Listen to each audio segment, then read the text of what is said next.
won't allow it. So you'll be on to where they can watch you, okay? So it'll be great. But give her special attention, and I know everybody will. We're going to keep the young people upstairs this morning. It'll be good for them to hear what she has to say. So Missionary Margaret Stringer, come and share with us what you have. We're going to get her up here where we can see her, okay? I want to make sure everybody can see. Thank you.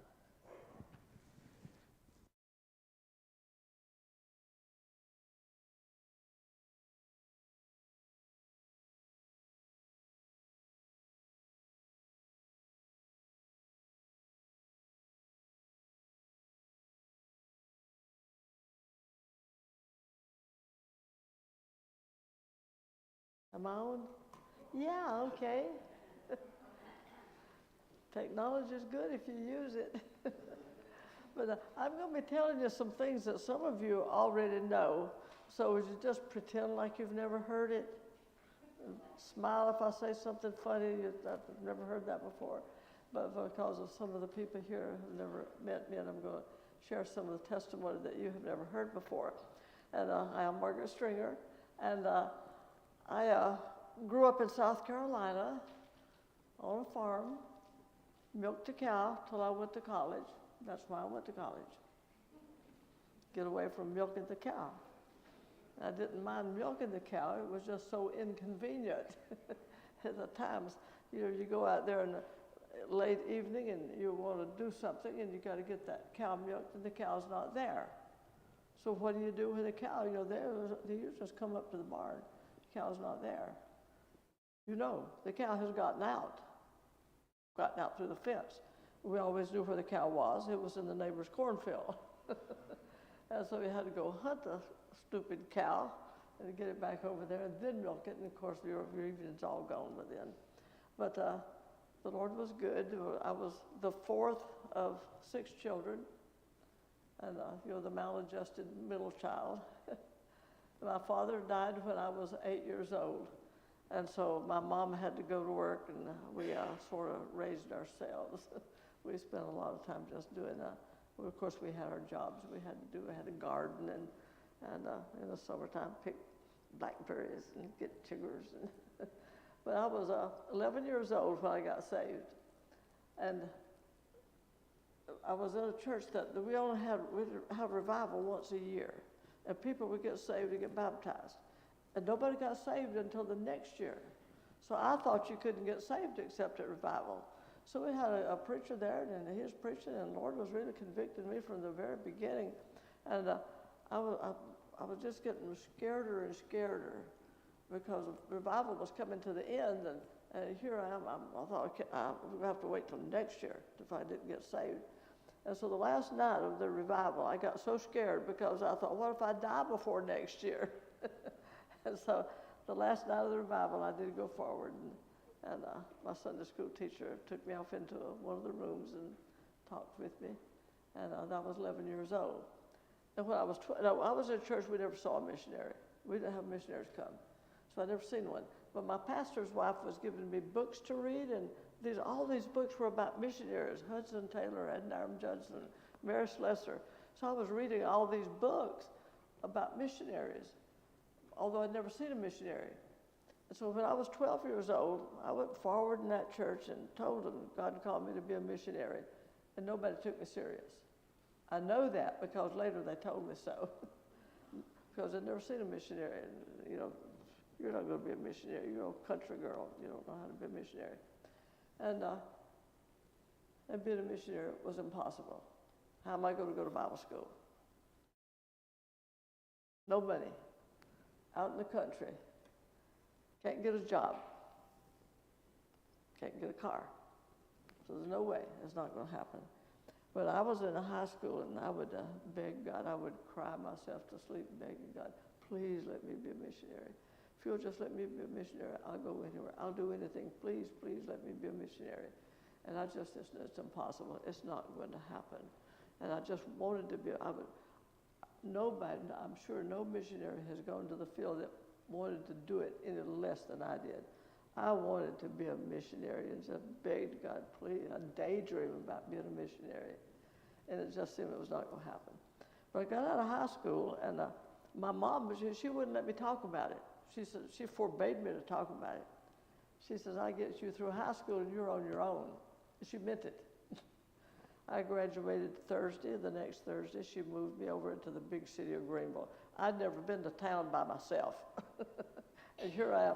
She moved it, the YWCA at that time was the cheapest place you could live. Moved me in there. I was a week from graduating high school. And I got a job in the hospital as a medical secretary. I was 17 years old. I'm surprised I didn't kill somebody. So I got a job and I started working and worked through the summer. By September, I thought I could go to school. I can work and I can pay my way through school. Well, I was in a university that was really headed for liberalism at the time, and although it was a Baptist university at the time. But I joined Tabernacle Baptist Church where Dr. Harold Seiler was pastor.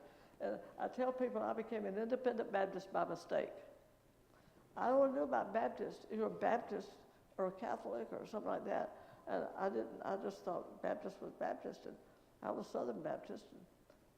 And I went forward, and Dr. Seiler says, you're a member of a Missionary Baptist Church? And I said, yes, sir. I thought, I'm a missionary, and it's a Baptist, so I guess that's what I am. And so I became an independent Baptist by mistake. Thank the Lord. And then I transferred. Then I went to Tennessee Temple, and Dr. Robertson there got me a job in the hospital, a little private hospital. And so I worked my way through school, and I worked hard because I can't take 6 years to graduate.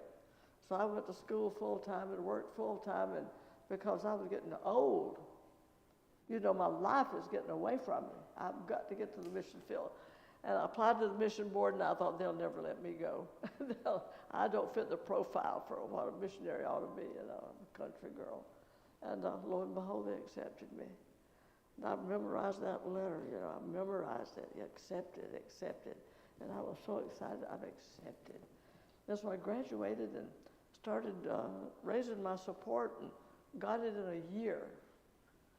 I said, the only reason these churches took my support, they figured you're never going to get it anywhere else, so we better help you. Because I was so naive and I couldn't stand up and speak if it was just two people down there. And then asked me a question, I don't know. I didn't know anything. What are you going to do? I'm a missionary. And I would get irritated when somebody said, well, what are you going to do? I know they meant, are you going to be a nurse or a secretary or something, but you know, you can ask the youngest little kids, what's a missionary? They go tell people about Jesus, right? Well, that's what I'm going to do. So why do you ask me what I'm going to do? So that would irritate me when they'd ask, say, what are you going to do? I'm going to be a missionary. I'm going to tell people about Jesus. That's what I'm going to do. But there I got my support, and got all ready to go to the field. And just as I got ready, we packed in 55-gallon drums because the country was bankrupt. Could get absolutely nothing there. When I got there, you could get toothpicks and candles. The only thing about the stores were boarded up. So I had to take everything in 55-gallon drums. Packed everything there, you know, and welded the lids on because go through customs and they open it up and take the good stuff out. So welded I'm ready to go. All ready to go. I'm excited. I'm ready to go. And just at that time, the Indonesian government took the country over from Holland. And they said, want no missionaries. You know, you look back on things that God put in your life and see how important that was. The mission headquarters had asked me to come up to Chicago.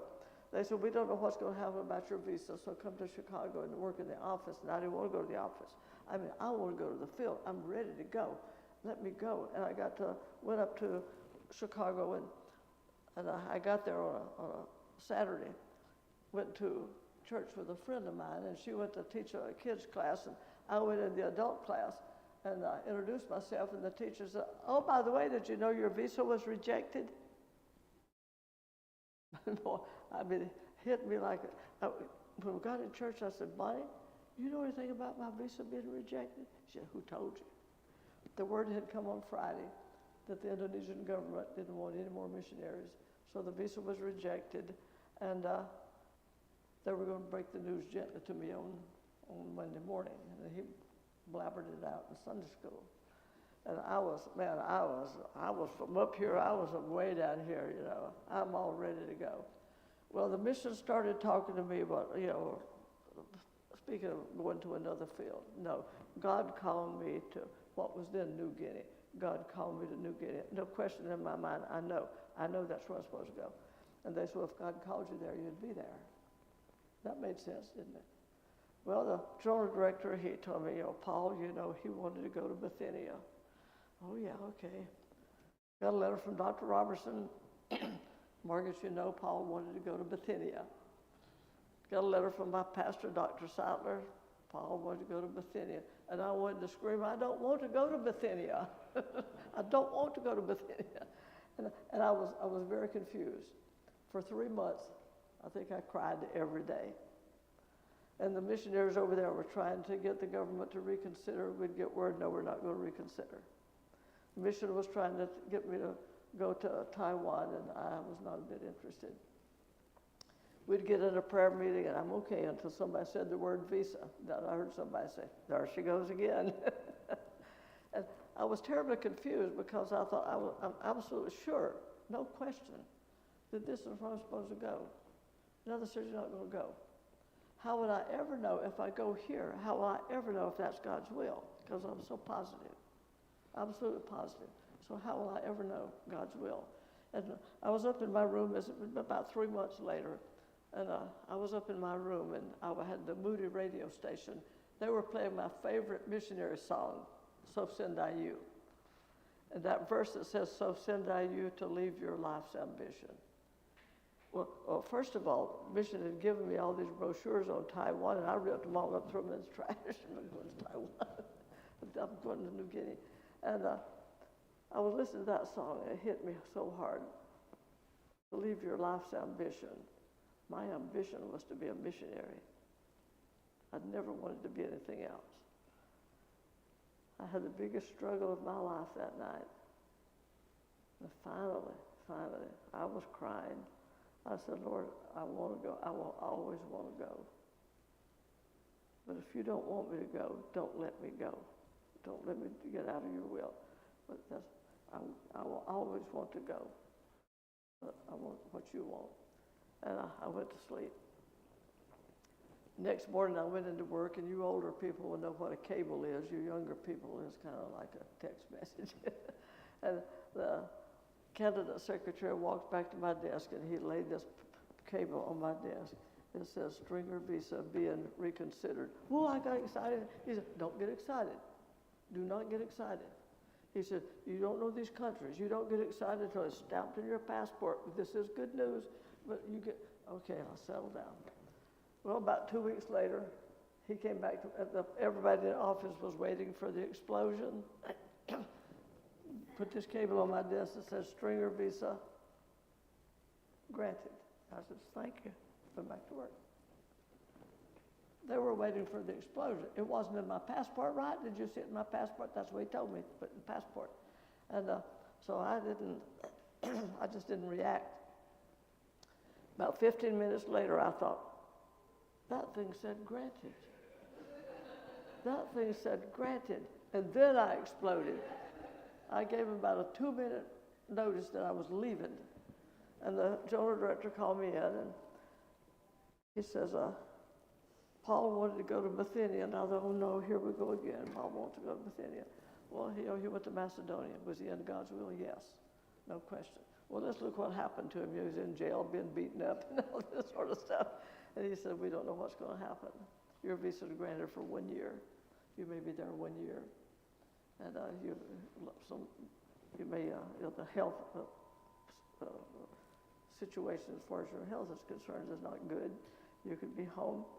But he says one thing I think we can be sure of. He said, God called you to New Guinea. You know what I said, don't you? I told you so. And I left, man, I went home fast as I could get there and got on that plane and headed out to the mission field. I was so excited. I was just beyond excitement. I'd never been on an airplane before. I rode the bus up to Chicago, you know, I didn't know. I'd never been on an airplane. I could hardly wait to get on that plane. That's when people could come right out to the airplane. And all, the church people, family, all these people, I'm out of here. I am gone. And I got to the field, I was so excited. I got there and I thought, I'm a missionary. I am a missionary. I'm a missionary. I'm a missionary. I did it. I'm here. I'm a missionary. And I was just beyond excitement. And God was so good to me. I really wanted to tell people about Jesus. I can't tell people about Jesus because I couldn't talk to them. Didn't know the language. So I started studying the Indonesian language, which is sort of a trade language, and it's not a very difficult language to learn. And I started studying that one, and I get out there and I thought, these people are making fun of me. And I learned the language, I found out they really had been making fun of me. Here comes another one. They just don't know what we're saying.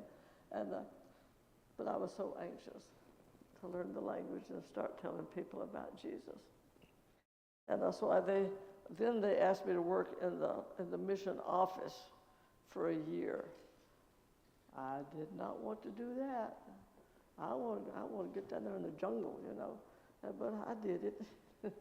I worked there for a year, and then I went down to for you who don't know, if you know Papua New Guinea or Dutch New Guinea, there's an island just above Australia, and it's divided right down the middle.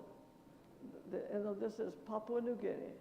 A lot of missionaries there because it's an open country, it can get visas, and you hear a lot of missionaries there. This side used to be Dutch New Guinea, then Indonesia took it over. And they kept changing the name of it. And every time they changed the name, people at home thought I had moved. I hadn't gone anywhere, they just kept changing the name. It was Irian Jaya for many years. And then more recently, they wanted to go back to calling it Papua. So it's Papua, Indonesia, and people get it mixed up with Papua New Guinea. But the capital's up here and all the way down across this range of mountains. And then when you get across the mountains, it's just flat. You can look as far as you can look every direction, going in on a little small mission airplane. And just these rivers curving like little snakes running around, and very flat. And that's where I spent the next 40 years, almost, 39 years in the jungles. And God was so good. I loved the jungle. And I was down there, and I got there, and again, I don't know the language. And I'm in the village of Singo in the Chitak tribe. And again, I've got people I want to talk to. And these people were responsive. They liked me. And that's always good when you minister to people that like you. And I wanted so much to talk to them, to learn their language. But this was an unwritten language. So this one I had to analyze the language. And I did have training. I had the Wycliffe Bible translators training for language analysis. And so I learned to make an alphabet. And so people say, how do you do that? And I said, you do that by making an idiot out of yourself, and I'm really good at that. Because, you act things out. Sit down. I hope they said you sat down. They may say, what in the world are you doing? And stand up or turn around and do different things and write what they said. And you can start working from nothing and keep building on it. It takes quite a while to make the alphabet, then to figure out the grammar. And then, of course, the goal is for Bible translation. You don't go right straight to Bible translation. You have to translate other things to sort of learn how to do it. And translate the book of Mark, and they told us put it on cheap paper so it will tear up pretty soon, because that's just your trial run to see how that's working. And then we had to teach them to read. They had to have literacy classes and teach them to read. And then Bible translation, and it takes a long, long time, and that was before the age of computers. Most of you can't even imagine an age without computers. So everything had to be done by hand. And so I translated the New Testaments. The first one, took me 20 years, because I had to get the language analyzed, and two, I was teaching all age groups. I was teaching all the classes, literacy, and all those things, so it took a long, long time with no computers. So it took 20 years.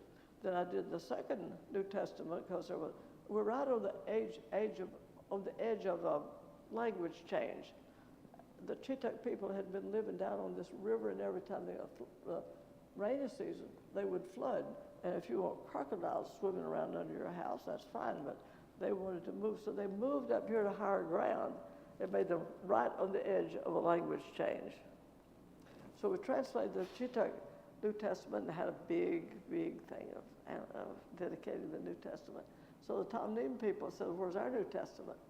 I had already been doing some translation over there, just simple stories and different things. So then I did that one, and that took 5 years. I'd learned a lot. We had computers. So I got those 2 New Testaments, and, I just think, you let me, this country girl, that was a long time ago. That was 60 years or more, almost 60. Well, not that many by the time we translated it. But, I'll never get over it. I was so excited that God let me be a missionary. And I'm still excited. And I want to always be excited. To serve in the Lord is, we're unworthy. We're not worthy. I'll never be worthy enough to be chosen to do something like that for the Lord. But I'm so glad and so excited. That day I got on that airplane and I was so excited 60 years ago. And I'm still excited about serving God. And I hope that he never lets me get over that excitement. No greater joy than we can have than to just serve the Lord. And if I make it till October, I will be 85 years old. So I don't know how much time I have left. I can't have a lot of time left. But God's given me good health. And I don't think that's an accident either. Because when he gives you good health, I think he expects you to use it for him. And so I'm going to continue until I can't do it anymore. I've had to make some changes. I don't drive long distances anymore, but I have, Shauna. Some of you met Shauna. She goes with me on some of the longer, or I fly more. And I don't like to fly, but I fly more because just driving is, and I don't do very well driving at night in unfamiliar places, around home and church and everything. So I'm having to make some changes, but God is good, and he continues to open doors, and I figure if he opens, I sort of have an understanding with God. When I'm not supposed to travel anymore, I don't get any more invitations. That means I'm not supposed to do it. And whatever the Lord wants me to do, that's what I want to do. Because I love the Lord and I want to serve him. And I was going to got something in a Bible here. I have some people that some I knew, some I still know, that they'll have these sort of like these mottos they have for their later in life. And Stennett Ballou, he's dead now, but he was a real missionary statesman. I mean, he was just a real missionary man. And this is what I've heard him say. I want to do all I can, everywhere I can, while I can, as long as I can, so that when I cannot, I won't wish I would have what I could have. That's what I want to do, as long as I can, whatever he wants me to do. Then Dwayne Whittemore, he's still alive. He's several years younger than me, and he's the head of a mission board there in North Carolina. And he says, "Let my last days be my best days." I've heard him say that many times. I said, that's what I want. And Tim Green, he's an evangelist, and we were in a missions conference. I was one of the missionaries, and he was the main speaker. And, we just hit it off. That was years ago, and we still stay in touch. And this is a good one that he says. He went all the way to Calvary for us. We ought to go all the way to the grave for him. And, that's what I want. And then I thought, well, I need my own. They got theirs. I need me one because, I'm getting older and I need my motto. So I prayed about a motto that I could have for the Lord. And I got this from, have you ever seen mixed martial arts on television? I was just flipping through the television. What are they doing? They were boxing and kicking and wrestling and trying to break their necks off and whatever. Anyway, this guy, he had hit this guy in the nose, and his nose was all whopped over to one side. Oh boy, and blood was coming down, and he was still, and he was so tired he could hardly fight. The other guy was just beating him up, and I thought, quit, you're losing. Why do you keep doing that? The announcer says, he can't blow his nose because it's broken. I think he knows it's broken because it's punched over to one side. And he just kept on. And I thought, just lay down, play dead, quit.